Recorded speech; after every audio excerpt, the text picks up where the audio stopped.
राधा और कृष्ण का प्रेम समय और देह की सीमाओं से परे है।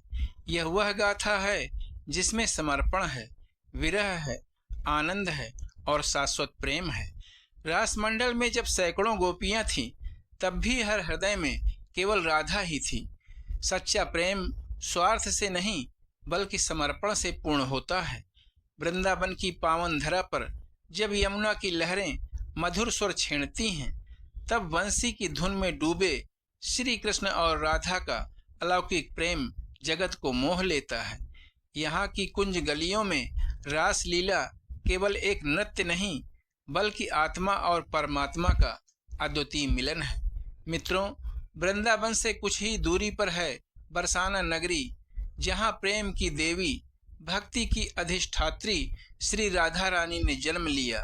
तो आइए मित्रों, जानते हैं पूरी कथा। बरसाना नामक गांव में, जहाँ के राजा वृषभानु, जो एक धर्मपरायण राजा थे, जिनकी पत्नी कीर्ति भी एक सत प्रवृत्ति वाली महिला थी, दोनों दिन रात प्रभु का स्मरण करते, शुद्ध हृदय से अपनी प्रजा का पालन पोषण करते, गायों की सेवा करते। परंतु उन्हें एक ही दुख था कि उनके एक भी संतान नहीं थी। दोनों निरंतर नारायण की आराधना करते और ऋषियों से आशीर्वाद लेते। एक दिन की बात है, भाद्रपद शुक्ल पक्ष की अष्टमी का दिन था। राजा वृषभानु और रानी कीर्ति यमुना स्नान के लिए गए।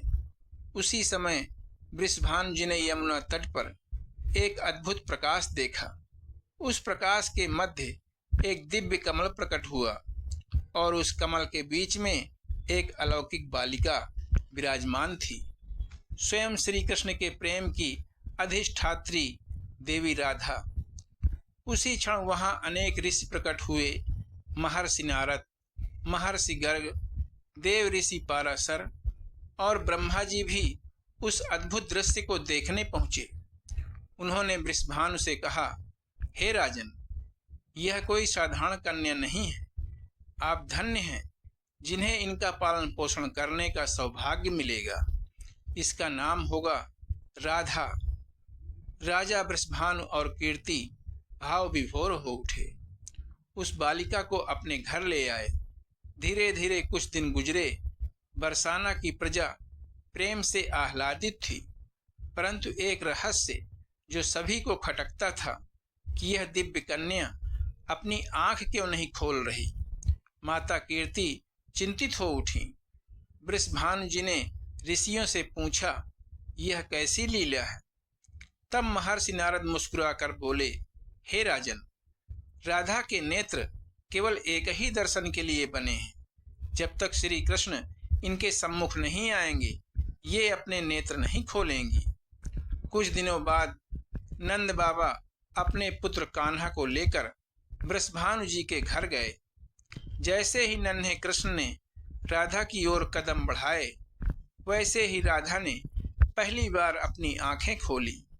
उनके नयन श्री कृष्ण से मिले और उसी क्षण यह निश्चित हो गया कि राधा का जीवन केवल श्री कृष्ण के लिए है और श्री कृष्ण का हृदय केवल राधा के लिए। उस समय वहां उपस्थित सभी ऋषिगण और बरसाना की प्रजा भाव विभोर हो उठी। महर्षि नारद ने कहा, आज से संसार में प्रेम का शुद्धतम स्वरूप स्थापित हो गया। जिनकी पहचान इस सत्य से है कि प्रेम का अर्थ केवल समर्पण है, उसमें स्वार्थ का कोई स्थान नहीं है। उनकी प्रत्येक धड़कन श्री कृष्ण के लिए थी। इसीलिए कहा गया है, राधा हृदय कृष्ण, कृष्णो हृदय राधिका। बरसाना की गलियां आज भी इस अमर कथा की साक्षी हैं। वहां आज भी जब कोई राधे राधे पुकारता है, तो मानो संपूर्ण वातावरण भक्ति और माधुर्य से भर जाता है। मित्रों, राधा अष्टमी के दिन भक्तजन उपवास करते हैं, भजन कीर्तन करते हैं और राधा कृष्ण की आराधना करते हैं। कहा जाता है कि जिस घर में राधा नाम की ध्वनि गूंजती है, वहाँ स्वयं श्री कृष्ण निवास करते हैं।